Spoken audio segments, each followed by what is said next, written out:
그래서 아버지께서 말씀하신 것이 내가 얼마나 개종교육을 받으려고 2-3달 동안 얼마나 노력을 했고 또한 돈을 많이 썼다라고 말씀하시면서 주머니에서 노끈을 꺼내시는 거예요. 갑자기 제 손목을 딱 끌어당기시고 아버지 그 허벅지를 같이 꽁꽁 묶으시는 거예요. 그러면서 무섭게 저에게 뺨을 돌려대라, 뺨을 대라. 어느 순간 맞다 보니까 제 모습을 봤는데 너무 놀랐어요. 제 얼굴이 한쪽이 오른쪽 눈이 완전히 다 감겨있고 여기까지 피멍이 들어있는 거예요. 게다가 코는 퉁퉁 부어있고 입은 이렇게 돌아갔습니다. 중간에 제가 화장실을 가고 싶었는데 화장실을 가겠다, 세워달라라고 말씀을 드렸는데 어머니가 너가 이렇게 하는 거는 개종교육 목사가 하는 말이 탈출하려고 그러더라. 봉지를 준비하라고 그렇게 말을 하더라. 그러면서 봉지를 툭 던지시는 겁니다. 아무리 그래도 가족이라 할지라도 거기서 진짜 해결을 한다는 것은 이것은 정말 인권 모독이 아니고서는 도저히 있을 수 없는 일 아니겠습니까? 개종교육을 어떻게 받게 되셨나요? 5-6명의 그 힘센 남자들에 의해서 강제로 끌려서 이제 차에 타게 되었고 개종교육 장소까지도 감시를 받으면서 가게 되었습니다. 개종교육 장소에 도착을 했을 때도 제가 개종교육을 받지 않겠다고 거부를 하자 제가 도망칠 것을 우려해서 옷이나 핸드폰 또 소지품 등을 빼앗긴 상태였고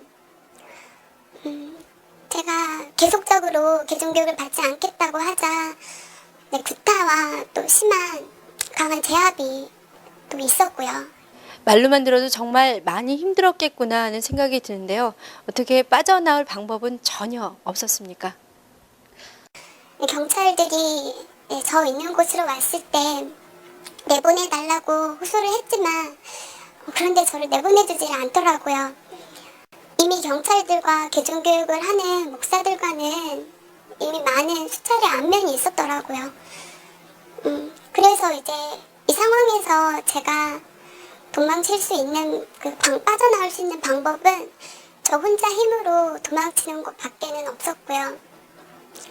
제가 도망을 쳐서 나온 후에 저는 학교나 다시 집으로 갈 수는 없었습니다. 만약 제가 다시 집으로 갔다면 또다시 개종교육을 받아야 했거나 심지어는 정신병원에 갔기 때문에 너무나도 무섭고 또 두려웠기 때문에 집으로는 갈 수가 없었어요. 네, 개종교육 중에 정신병원에 감금된 적이 있다고 하던데요. 네. 정신질환이 있었던 건가요? 아니요.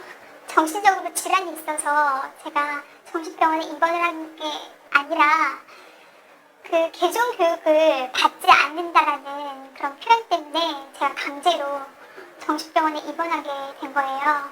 그러니까 한 4시간 정도를 그곳 사람들과 계속 씨름을 했던 것 같아요. 그러니까 몸도 너무 많이 지치고 정신적으로도 너무 많이 좀 피곤해 있었고 그래서 제가 앉아있던 의자에서 쓰러졌어요. 저런 식으로는 도저히 상담이 진행되지가 않겠다라고 하면서 부모님을 따로 부르시더니 그리고 난 다음에 제가 바로 정신병원으로 후송이 되었어요. 그러고 나서 전혀 이상이 없으니까 그 병원장의 그 정상이라는 그런 진단과 함께 강제 퇴원을 할 수밖에 없었어요. 이들은 같은 기독교임에도 불구하고 개종이란 단어를 사용하며 개종을 위해서라면 온갖 거짓말과 반인권적인 행동들을 서슴없이 자행하고 있다. 게다가 과도한 상담 비용까지 받으면서 이 모든 것을 이단 상담이란 말로 합리화시키고 있다.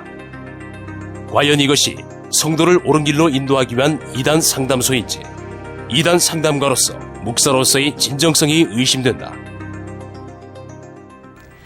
현재 진 목사는 이같이 개종교육을 한다고 정상인을 감금하고 정신병원 수용을 주도하다가 현재 개종강요죄와 감금방조죄로 징역 10월, 집행유예 2년의 판결을 받은 상태입니다. 지난해 10월 고 김 씨는 개종교육을 받지 않는다는 이유로 전 남편에 의해 학대를 받다가 심지어 둔기로 수차례 가격을 당해 숨졌습니다.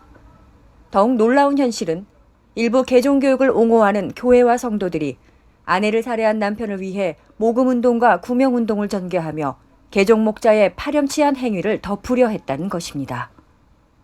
자신들의 교단과 교권 보호, 성도 확보를 위해 개종운동가를 옹호하는 이들에게서는 생명 존중이나 인권 보호는 찾아볼 수 없습니다.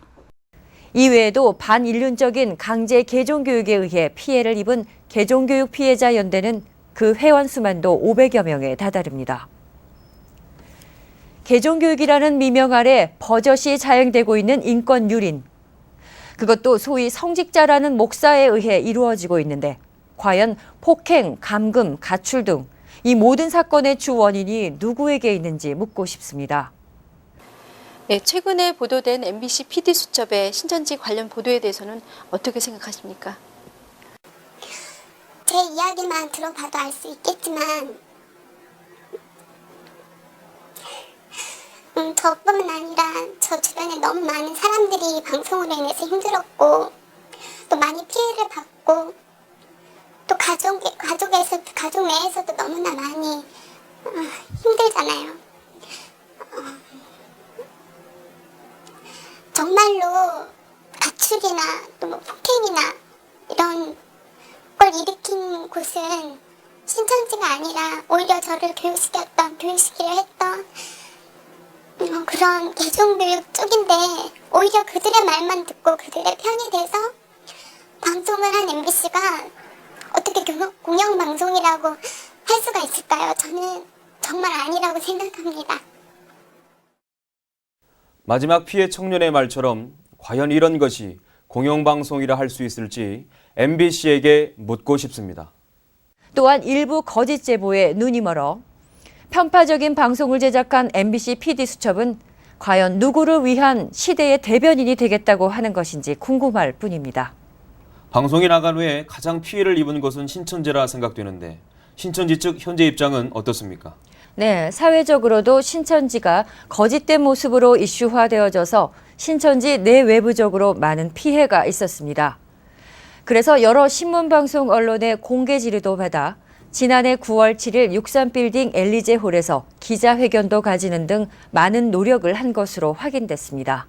그리고 신천지는 오히려 여러 언론기관 및 검찰의 잦은 수사에도 최대한 협조적인 모습을 보였고 그 결과 검찰에서 무혐의로 종결되었습니다. 지금까지 살펴본 내용만으로도 PD수첩이 신천지에 대해 왜곡 보도했다는 것은 명백합니다. 그럼에도 정정 보도하지 않는다면 MBC는 공영방송이 될 수 없으며 이에 정부는 즉각 폐쇄 조치해야 합니다. 지금이라도 MBC와 PD수첩 제작진은 신천지 교회에 사과하고 정정 보도하기 바랍니다.